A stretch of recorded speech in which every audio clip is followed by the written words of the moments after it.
And now we can, of course, only forget the worst of the week with the best of the bunch.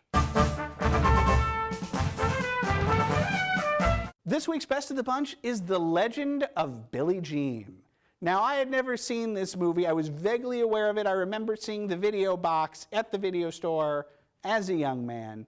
Never bothered to see it. I also liked the evocative title. Who is this Billie Jean? What is her legend?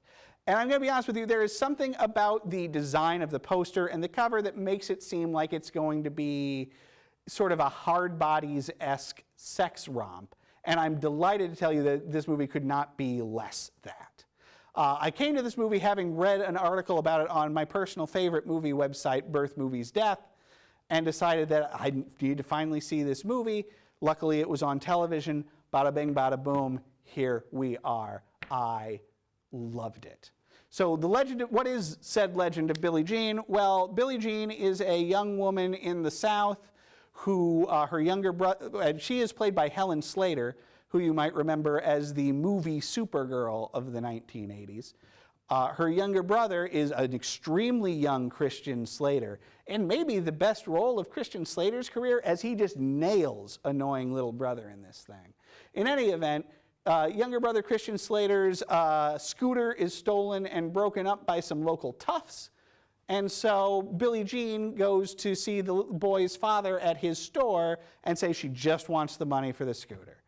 Of course, the owner of the store is a giant sleazeball, and he attempts to assault Billie Jean.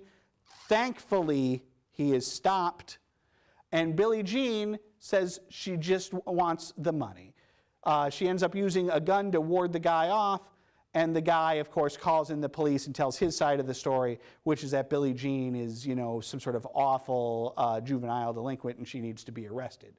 But Billie Jean, and this is what's so great about this movie and what makes it, you know, such a terrific feminist picture, is that she doesn't care. She is not going to be cowed by this man or by the power structure of the town. She is not going to simply give herself into the police that she doesn't trust. Nor does she want this guy to be arrested, or does she want particular revenge on him.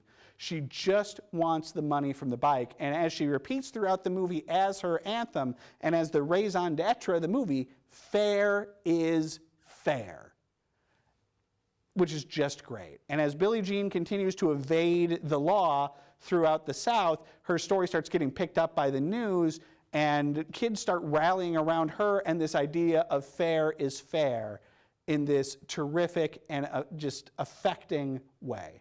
The movie also features that dude from Christine as Billie Jean's later accomplice and would-be boyfriend, and of all people, Yardley Smith, who we all know now as the voice of Lisa Simpson as one of Billie Jean's friends from the trailer park that she grows up in.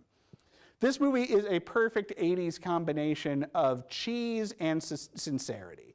Yeah, there's a lot of silly and wacky stuff in this movie, but Billie Jean, and by Billie Jean I mean Helen Slater, plays everything just so perfectly sincere here that you are always on her side and you want to see her get her justice.